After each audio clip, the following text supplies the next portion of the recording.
Good day to you mga ka-learners and welcome back to another lesson. Today, we will look at an individual's civil and political rights and the responsibilities that go with it.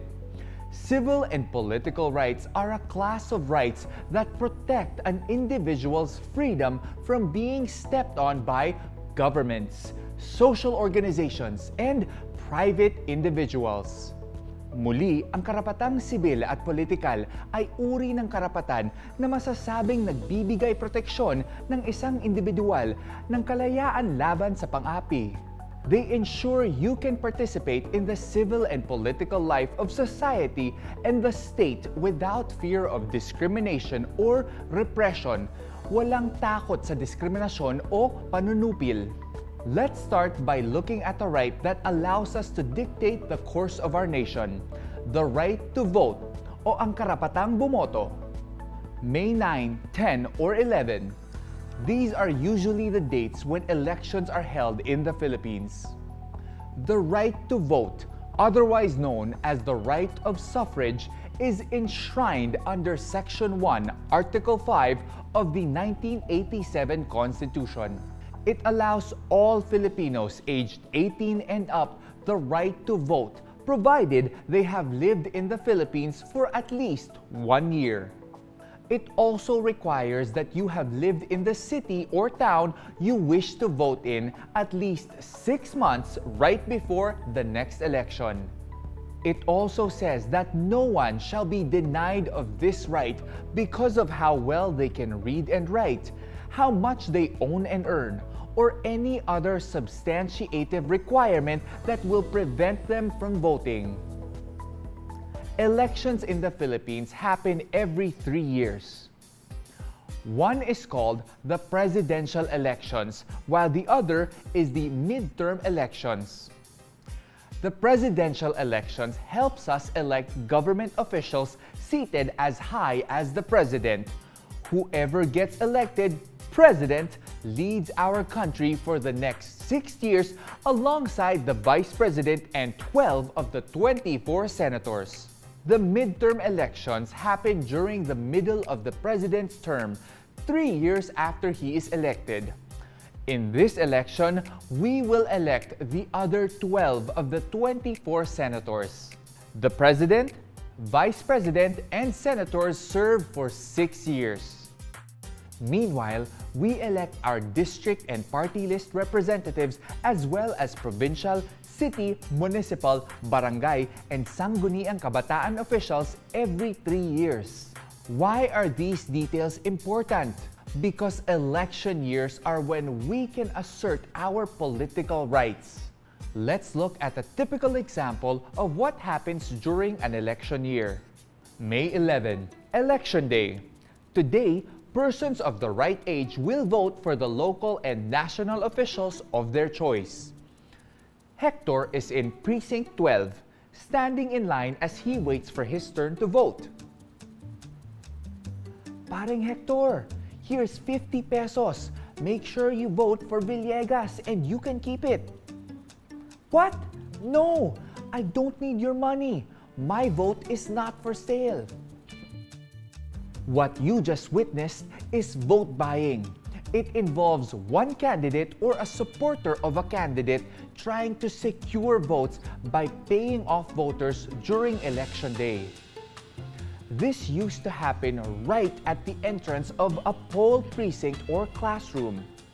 Nowadays, people will approach you from outside the school grounds and try to buy your vote.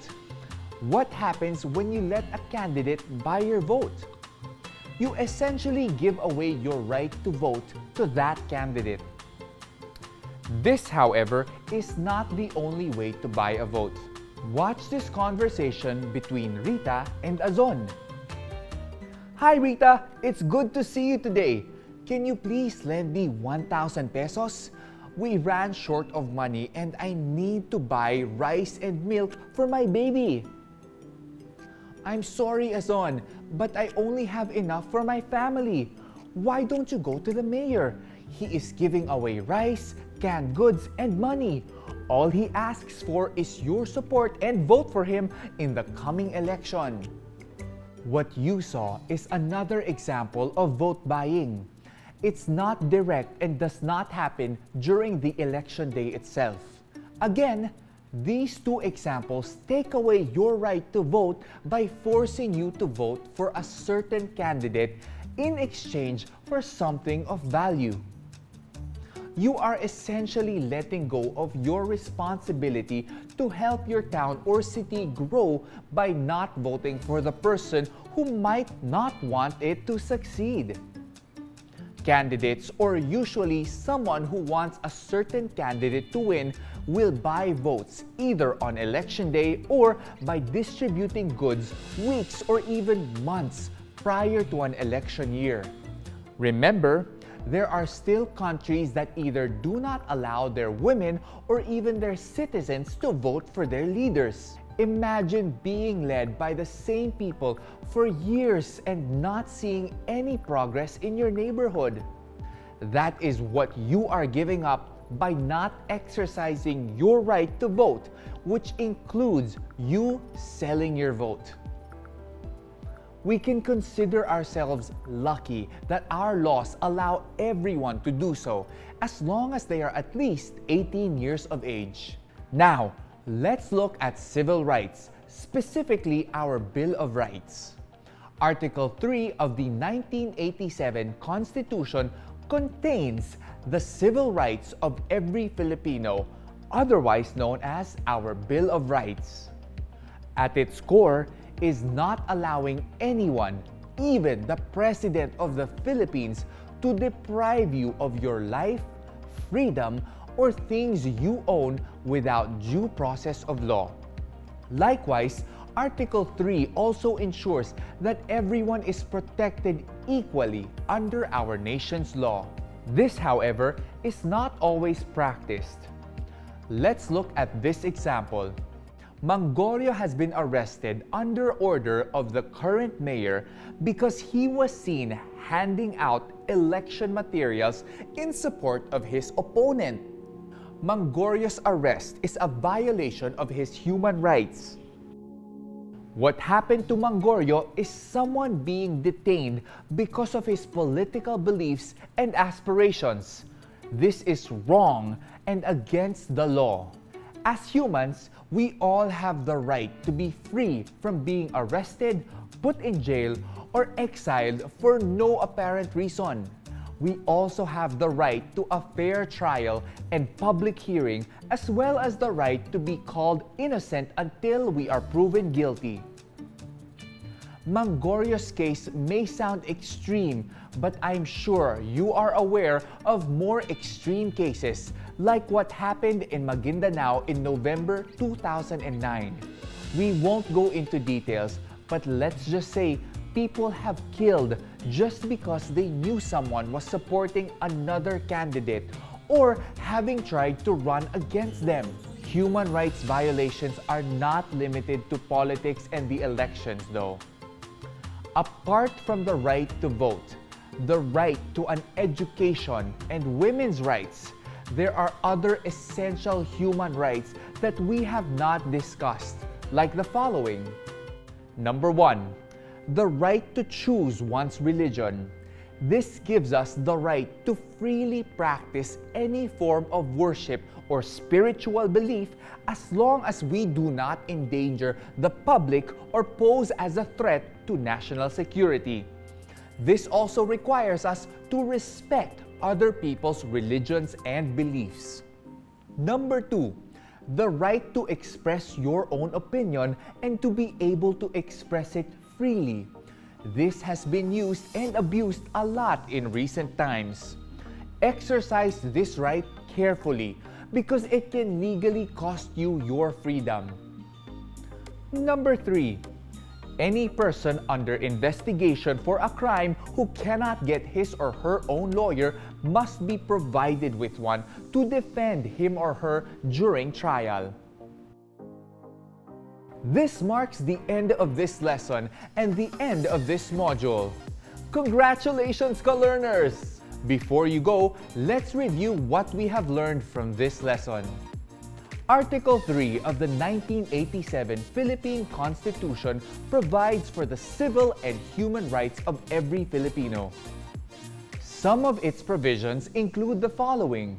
Section 14, Paragraph 1, provides that no person shall be held to answer for a criminal offense without due process of the law. Section 14, Paragraph 2, states that in all criminal prosecutions, the accused is considered innocent until proven guilty. He or she has the right to be informed of the nature and case of the accusation against him or her.